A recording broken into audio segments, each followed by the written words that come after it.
Welcome to this explainer. Today, we're diving straight into the exact procedures for Philippine flag ceremonies as mandated by the Department of Education. Specifically, we're looking at DepEd Order Number 50, Series of 2015. You know, if you've ever attended a flag-raising ceremony, you absolutely know there's a specific rhythm to it. It's a flow that feels almost instinctual. But behind that instinct is a remarkably precise set of rules designed to unify millions of students and public servants every single week. Picture this, because it's a surprisingly common protocol dilemma that happens in schoolyards and government offices all over the country. Someone steps up to the microphone, the crowd quiets down, and then there's that split-second hesitation. Do we sing the national anthem first, or do we start with the invocation? It seems like a super simple question, right? But it actually sparked enough confusion that this specific document, DepEd Order 50, was created to decisively solve it once and for all.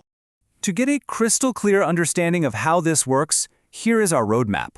We'll be covering the protocol problem, the Monday flag raising sequence, faith-based exceptions, official programs, the Friday flag lowering, and finally, the oaths we take. Let's jump right in. Section 1. The protocol problem. You'd probably assume the rules for honoring the flag have been set in stone for, centuries, right? Actually, Section 2 of the order points out a fascinating legal gap. There is absolutely no law categorically stating whether the singing of the Philippine national anthem should come before or after the invocation. Now, the National Historical Commission of the Philippines strongly suggests that the anthem should come first in official government functions. But when you introduce religious contexts, like programs sponsored by private schools or faith-based institutions, things immediately get a bit complicated. DepEd Order 50 stepped in to smooth out this exact friction. Moving on to Section 2, the Monday flag raising sequence. So, how exactly does the Department of Education kick off the week? Well, for all public schools, as well as central, regional, and division offices nationwide, it's a mandatory four-step sequence. Step 1, the singing of the Lupang Hinarang. Step 2, interfaith prayers. Step 3, the recitation of the Panunumpang ng Kapatapatan sa Watawat ng Pilipinas. And finally, Step 4, the Panunumpa ng Lingkod Bayan. Keep in mind, this final step is specifically required for all department officials and employees, which brilliantly distinguishes their duties as public servants from the general student body. But hey, it's not just about the words you say, it's about the actions too. The physical requirements are strictly laid out. Section 21 of Republic Act 8491 dictates exactly what happens the moment that first note hits. The entire assembly has to stand in formation facing the flag. If you happen to be in a moving vehicle within the premises, you must stop. Everyone places their right palms over their chests, and if you've got a hat on, it comes off immediately. Those in military or scouting uniforms give their prescribed salutes. And crucially, the flag itself must be raised briskly, with real energy and purpose, ideally accompanied by a band if one is available. All right, Section 3, faith-based school exceptions. Now, you might be wondering, what about private or religious schools? Spiritual practice is kind of their whole foundation, right? Well, the order makes a really clear, respectful distinction here. While public schools must follow the strict sequence of anthem first, followed by interfaith prayers, faith-based institutions actually get an exception. For them, the invocation is either optional or it can totally be done prior to singing the national anthem. However, and this is absolutely crucial, in either case, the Pledge of Allegiance to the flag, the Panunumpang ng Kapatapatan, is non-negotiable. You can shuffle the prayer and the anthem, but the pledge to the flag always stays. Section 4, official DepEd programs. Let's fast forward to the middle of the week. We're talking seminars, regional conferences, those official midweek gatherings. The goal here is efficiency without losing an ounce of respect. For these nationwide DepEd programs, the Lupang Hinarang is sung before the invocation to kick off the event proper.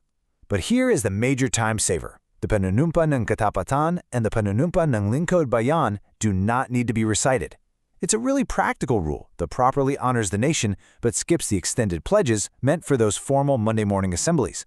Down to Section 5, Friday flag lowering. As the school week wraps up, the entire energy of the protocol shifts. You can practically feel the anticipation of the weekend in the air, and there is a stark contrast in pace and timing. Monday is all brisk and wake-up call energetic. The flag shoots up the pole at the very first note. But Friday? Friday requires the flag to be lowered solemnly and slowly. It's actually a delicate art. The flag has to be brought down the mast so it reaches the bottom at the exact sound of the last note of the anthem.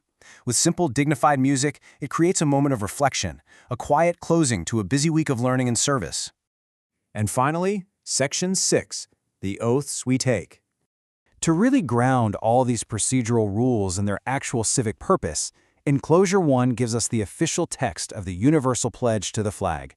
It binds every student, teacher, and citizen to the nation's core ideals, to be Makadios, Makatao, Makakalisan, et Makabansa.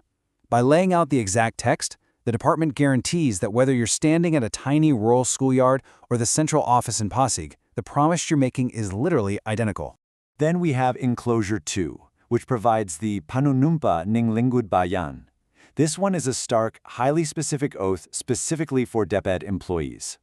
When officials recite this, they aren't just saying words. They're actively promising to serve the public with absolute loyalty, to protect the interests of the majority over personal gain, and to perform their duties without bias.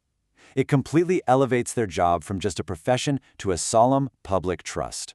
So, when you really step back and look at the whole picture, DepEd Order 50 isn't just some boring bureaucratic memo about who gets the microphone first. It is about engineering a unified, synchronized moment of respect. When that first note hits, whether you're a first grader, a regional director, or just a driver passing through the school gates, you stop.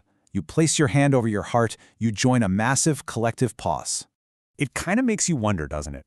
How a simple set of rules, dictating the speed of a flag, the order of a prayer, and the words of an oath, can create such a powerfully shared national experience every single week.